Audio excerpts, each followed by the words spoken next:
এক মাসও হয়নি, 20 দিনও হয়নি, একজন ডিসি সেখানে চলে গেছে। সেটাও হঠাৎ করে আবার এক সপ্তাহের মধ্যে অনেককে রদবদল করা হয়েছে। এটার পিছনে মনে হয় যেন কোনো একটা ডিজাইন করে একটা উদ্দেশ্যে এই কাজটা কোনো জায়গা থেকে হচ্ছে, প্রশাসনের রদবদল ইত্যাদি। তো সবচেয়ে নিরপেক্ষ এবং আস্থা রাখার মতো একটা উপায় হলো যে লটারির মাধ্যমে ট্রান্সফার করে দেওয়া।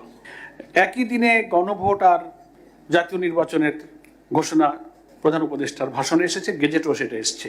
যদি আমরা দল হিসেবে জামাত ইসলামী সহ কেউ আমরা আগের কিছু যুক্তির কারণে বলেছিলাম যে আমরা সব সিস্টেম বললেন, তাহলে গণভোটে সে কিভাবে ভোট দেবে?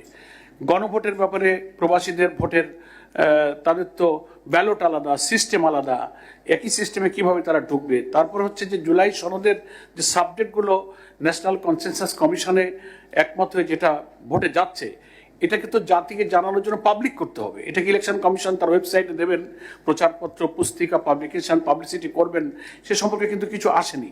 গণভোট কি প্রক্রিয়া হবে, কিভাবে আপনারা এটা বাস্তবায়ন করবেন, এই সুনির্দিষ্ট নীতিমালা আমরা কবে পাবো, কবে আমরা প্রচারণা করতে পারবো, সেই বিষয়ে আপনারা আজকে আমাদের একটু জানাবেন। সো আপনাদের যদি কোনো সাজেশন পলিটিক্যাল দলগুলোর থেকে প্রয়োজন, আপনারা আজকে চাইতে পারেন, আমরা এইটাতে অপারেশন করতে রাজি আছি।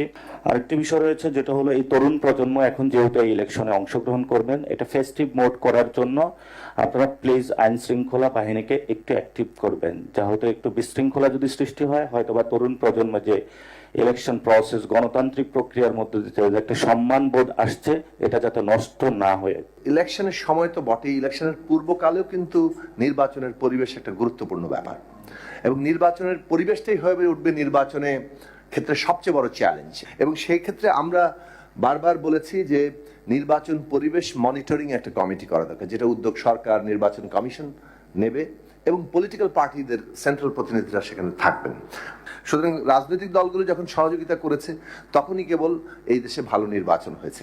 এবং সেই জন্যই রাজনৈতিক দলগুলোর যে কোঅর্ডিনেশন, যেটা ঐকমত্য কমিশনের প্র্যাকটিস আমরা উদাহরণ হিসেবে সৃষ্টি হয়েছে, এটা গভর্নমেন্ট ইলেকশন কমিশন এবং এখনো পলিটিক্যাল পার্টির প্রতিনিধিদের মধ্যে দিয়ে এই ধরনের একটা কমিটি তৈরি করা যেতে পারে। একজন ব্যক্তি ভায়োলেট করবে, suppose I as a candidate violated your rules, I have been imposed punishment for 6 months, and at the same time my party will be punished for 1,50,000. এটা মনে হচ্ছে তো it's not clear. What you are saying is not sufficiently clear. আমি আপনাকে complain দিলাম, আপনাদের বাধ্যবাধকতা থাকা উচিত so quickly you will dispose of this, otherwise আপনাদের সামনে তো কোনো ইয়ারস্টিক নাই।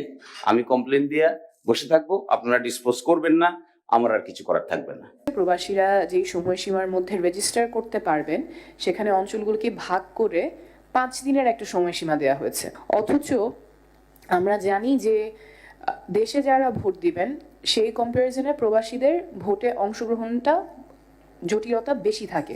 So the objective is to reduce participation barriers. ওনারা যাতে এটাতে পার্টিসিপেট করতে পারেন, সেই প্রতিবন্ধকতাগুলো কমানো দরকার। এবং এটা আমাদের যারা প্রবাসী ভাই বোনরা আছেন, তাদের অংশগ্রহণের ক্ষেত্রে অনেকগুলো জটিলতা এবং সীমাবদ্ধতা তৈরি করবে। তো দাবিগুলো খুবই সিম্পল। যে সময়সীমা আছে 19 নভেম্বর থেকে 23 ডিসেম্বর, বিভিন্ন জোনে সেটা 5 দিন করে দেওয়া হয়েছে, সেটা না করে সব জোনের জন্যই 19 নভেম্বর থেকে 23 ডিসেম্বর উন্মুক্ত করে দেওয়া উচিত।